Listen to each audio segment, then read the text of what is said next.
Okay, the homepage, click market, select zones, select coins, click the search button above. Normally I choose Ethereum BUSD as an example. It's paired with BUSD. Okay, ensure that on the line you are selecting 4 hours. Okay, scroll down, select BOLL. Let me show you my settings. Click indicators, BOLL. So you can see the yellow line is 21 and the purple is 2. Okay, let me go back. Now let me go back in time so that you understand how this indicator works. I buy at the purple. Fast forward in time. I sell at the yellow. Let's fast forward in time.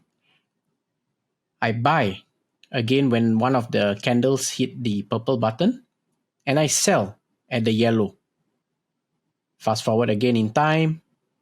See this green candle? Yeah, I buy, and few days later I sell. And then scroll down. I buy, then it went down, and at some point in time it came up again, and I sold it. And again it started to go down in the bear market. I will buy it at this purple. So this is not financial advice. It's just sharing what I actually do in terms of buying the dips and selling at the top. Yeah. So basically, this a few things I need to share about this strategy that we use. These are indicators, trend lines that tells you where is the lowest and where is the high. If you are a seasoned trader, you will be trading this market manually, buying and selling.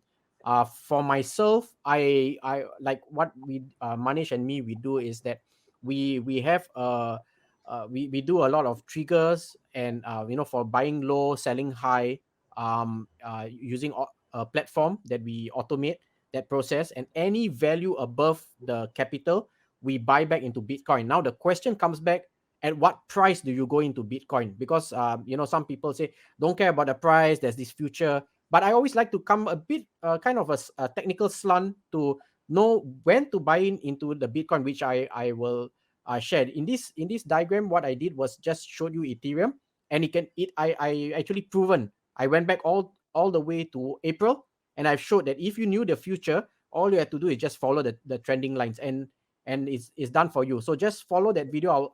We will actually pull that video out and put that as part of your how-tos that you can actually learn. I'm going to share my screen for. Let me just share this file. I hope that was helpful. It was a bit fast. So let's see. Yeah, it was helpful. Okay, so just a bit more of it. Just a touch point. I don't want to get too technical into this, but just note that with everything, it is not 100% proof, right? We always said there is a season and time to deploy a certain technical strategy. For BOL, right? Basically, we can get a sense of the trend continuation or reversal. This is just an example, right? You have an uptrend, you have a downtrend. Very simple, nothing difficult to understand. So when the best time to use this is when the market is channelizing, which I will come into a separate presentation below. Sorry, I can't put this in presentation mode because I'm using a second screen to show. This is a volatility chart, right? If you channelize using BOLL, you will buy at the low, sell at the high, buy at the low, sell at the high. But look at this. This is considered as a breakout. So it is volatility is very volatile. So if you were to buy here in hopes to sell at a certain high, you would already lost. You would already lost money. But what we can do is put in the concept of dollar cost average. That's why in trading, don't go in with 100% of your capital. Just go in with a bit and kind of hedge it out. So if I were to buy at this portion here and sold it here, I would have been out of this, because this drop here then would give me the signal by the next candle. That means when I look at the next candle, it gives me the signal to buy it again. And then, but look what happens here. It continues to fall down again. So then you might have to buy. So that's the buying the dip. But what most people do is when they say buy the dip, sometimes they just buy here, and then later after they realize, oops, then they buy here, and then after the thing go up, and then they hope to recover at the top here, they lost money, and then goes down again. So buying the dip has a strategy, and BOLL is a good way to give you a gauge. I think There is also similar model our automations follow also, right? The 7 layers down. Yeah, correct. The dollar cost average that covers at least 50% of a market drop we can stomach. But Yeah. with nothing is perfect. With automation also, depending on the gaps that we put to the 7 layers down, if the market moves sideways, it doesn't trigger, right? So that's where manual trading comes in also to kind of capitalize, and sometimes even in consolidation, which is this that we are talking about. What Manish is talking about is this, right? Periods of consolidation, although you see it's going up, going down, uh it's still consolidating. And if you use automation, you may not even hit that move momentum. We only make money with automation in a bear market and a bull market, but not on a side market.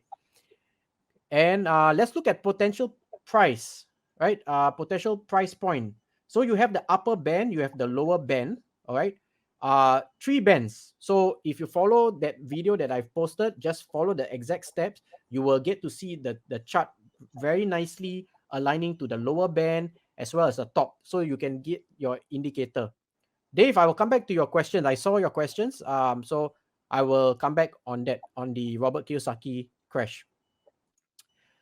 Contraction and expansion. So you can look at the upper band, lower band, but look at this. This is expansion. Expansion means volume. People, traders are coming in. So you get it almost looks like a stomach intestines, no? And and look at this. It's contraction. This part and expansion again. So expansion, contraction, expansion based on volume. So we always look at volume to anticipate price action movement. When I say price action movement, I'm talking about the candles. And the candles come in two colors. They come in green, which is bullish. They come in red, which is more sellers than buyers, right? So buy and sell. And that moves the market. Traders, right? Everybody is buying and selling at the same time. It's a zero sum game. What moves the market in terms of kind of a upheaval trend is news as a catalyst. So news, the trends, and people exchanging with the market makers move the whole entire market. So just a slight warning also, Bollinger Bands don't always produce reliable information. So traders must apply band setting, right? Band setting was the middle, the top, and the lower. That works most of the time for the assets. So far, I've tested this configuration across all the top 10 coins. It seems to be quite accurate. It gives me an indication. But like I said, it doesn't tells you the future. So you got to really know what's happening in the market. If everybody is bearish, then maybe the dip that you initially thought is not the dip. Never buy against the market, right? So that's like the ocean. You are just a river. So always go with that mentality. So that's all I have. Manish, do you have anything?